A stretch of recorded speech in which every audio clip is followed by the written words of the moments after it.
Hi, this is Paul Acevedo of Windows Central. If you're like me and you play a lot of Xbox One games, then you're probably running low on hard drive space by now. The regular Xbox One only comes with a 500 gigabyte hard drive, which doesn't go that far when you have games that take up anywhere between 30 and 60 gigabytes of space. You can see here my hard drive is 95% full. I got a fair number of games installed, but then look at all the other games I own that I can't install because it's full. Yeah, way too many. The solution to the storage space problem is to get an external hard drive. For my Xbox One, I've chosen to go with a Western Digital MyBook. This comes in several different sizes, but I've picked up the 4 terabyte model, which is pretty much the sweet spot for value, I think, if you're going for a larger external hard drive. So let's open it up and see what we got in here. There is the hard drive itself, encased in plastic.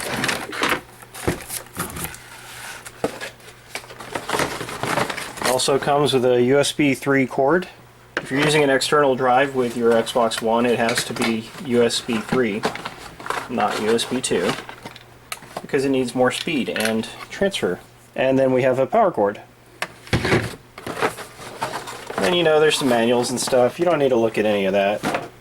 Let's just peel this ugly protective plastic off. I'll use that to strangle myself later. Not really. Get the USB 3 cord ready.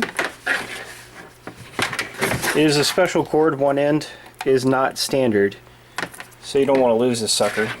I already have another identical hard drive to this on my other Xbox One, so I know that I'm pleased with its performance. One thing I'm not pleased by is that Western Digital's website has been out of this for like a month. At first I was just going to use the same drive between both systems, but they couldn't sell me an extra power cord. So that is one thing to consider if you go with Western Digital, is you don't want to lose your power cord. Okay, I've got the power cord plugged in. Now I'm ready to connect the USB cord to the console. Your Xbox One has 3 USB 3 ports, 2 on the back and 1 on the side. For this I want to keep it plugged in all the time, so I'm going to put it in the back.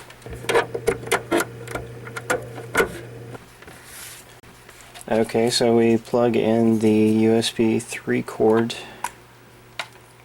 back here. This particular drive has to be stood up vertically, so that is another thing to keep in mind. I don't mind, I'll just put it somewhere out of the way. Now then, my system has just detected that we've installed external storage. Do we want to set it up? Yes, the first thing you have to do is format it. Give it a name. Don't mind if I do. Okay, so we're going to call it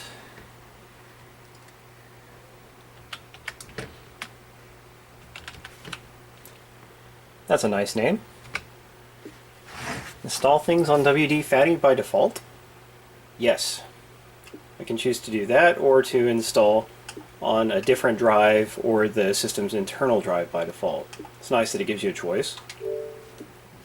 Now I have to choose to format it.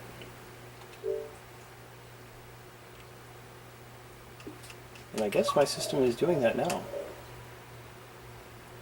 Wow, that was quick. Hold to browse the storage.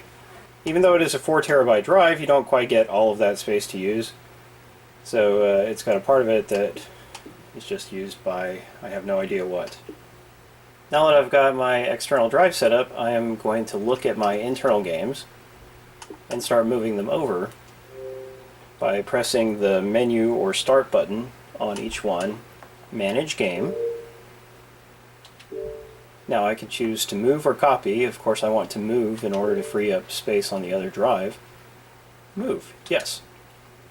And one benefit to installing games on the external drive instead of the internal drive is that they will both install and load slightly faster. Just slightly. But every little bit helps, because a lot of Xbox One games actually have some pretty bad loading times.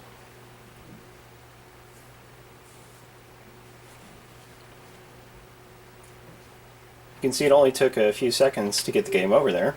And now I've freed up a little space on my internal drive. I've got a lot more games to copy. And then I could even download and install a different game, so let's do that. Ready to install. Yes. Now for storage, I can look at all and I will see that it is installing, or just look at the WD and watch it install there very quickly.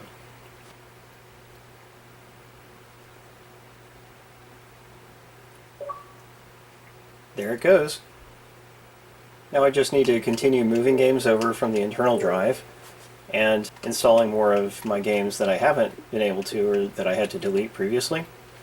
And the nice thing is, it's going to be quite a while before I have to worry about storage space again. On my other system, which has every game I own installed, I've still got like 2 or 3 terabytes free. So yeah, it's definitely going to be a while. So if you're an avid Xbox One user and you play a lot of games, then I highly recommend getting an external drive. I've had really good luck with the Western Digital MyBook, but Seagates are also very highly rated and usually on sale for good prices. Move all. Move. Just going to move that over. It takes a little while to start registering that it's moving over, especially with larger files. But yeah, now it has started. We'll link to this Western Digital hard drive in our write-up, so be sure to check that out and look forward to more great Xbox One coverage from WindowsCentral.com.